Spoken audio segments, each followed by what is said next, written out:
Adulterated premium motor spirit PMS in petrol stations across Nigeria. The House notes that recently the country witnessed a sudden scarcity of petroleum motor spirit with the attendant long queues at petrol stations, especially in the federal capital territory and Lagos. Also notes that according to reports, the scarcity was as a result of adulterated petrol in circulation upon the discovery of which the federal government ordered the stoppage for further distribution of the product. Aware that poor quality was noticed about a week ago when many car engines of motorists were reportedly damaged and consumers allegedly started arresting and suing retail outlet owners for selling them products which damaged their vehicles.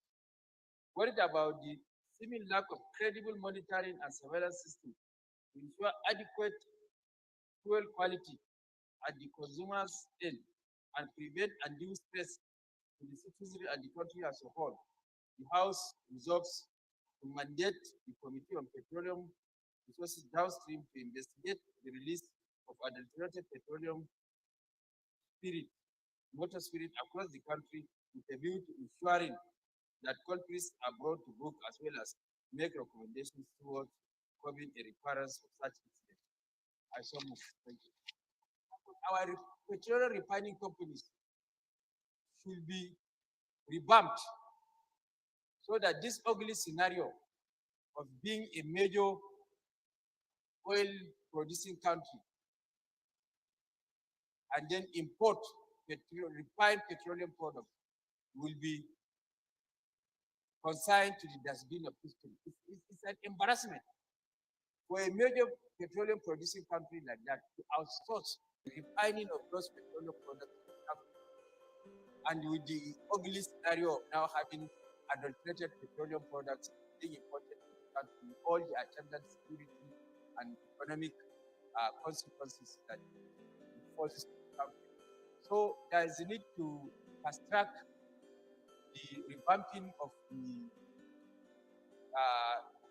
the refining companies so that we can stop this issue of reporting adulterated petroleum products. And then investigations should also be done thoroughly so that the culprits should be brought to book.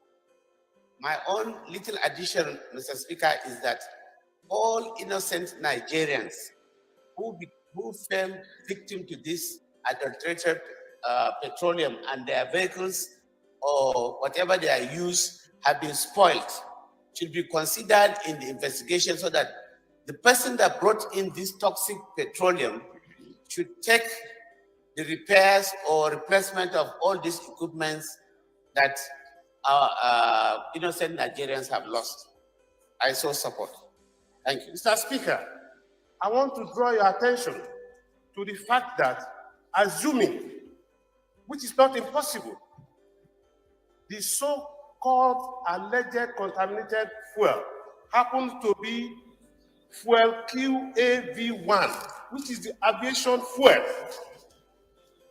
Mr. Speaker, if they had brought aviation fuel to this country and had been contaminated, and then the way vehicles are stopping on the road, then aircraft will now stop suddenly.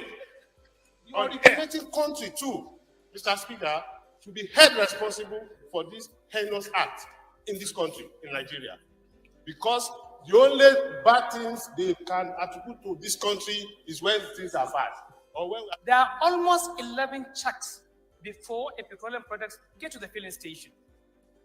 First, at the importation level, where there's an international company that will go and ascertain what happened.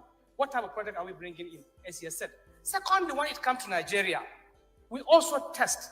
Thirdly, at the ports, there are labs. Fourth, all the marketing companies have independent laboratories to ascertain this product is of quality.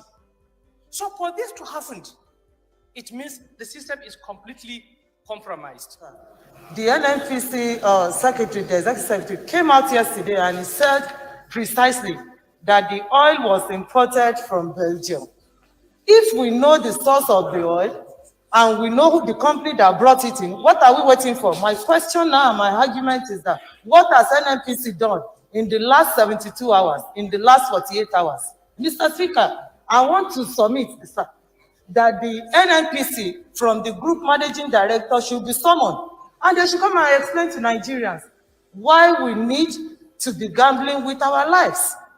Why should such happen? It is our fault, it is a shame for us in this country that we are producing the crude and we are exporting for another country to refine for us, and we still import fake and adulterated. Mr. Speaker, the question or what I want to put before us as a parliament today, that if there is any point in time, and one of the things that we must do to bring back the confidence of Nigerians in government, and most especially the legislature, is the position we take in this matter, sir. And sir, we must be able to get the people to be accountable. NNPC had an agreement with these companies for direct purchase. So they are entitled to subsidy. They are entitled to petroleum equalization fund. By implication, they will make humongous 3 layers of profit at the expense of people on the street who labor, who struggle every day to survive. Mr. Speaker, I want to appeal strongly that there must be a deliberate effort to make Nigerians understand that their plight is being considered as important here. Mr. Speaker, my honorable colleagues, my amendment is to urge NNPC to suspend the 4 companies that imported this adulterated fuel that they imported from Belgium, and also direct NNPC to submit the list of the 4 companies to the committee of downstream for further investigation. I so submit, Mr. Speaker. Thank you.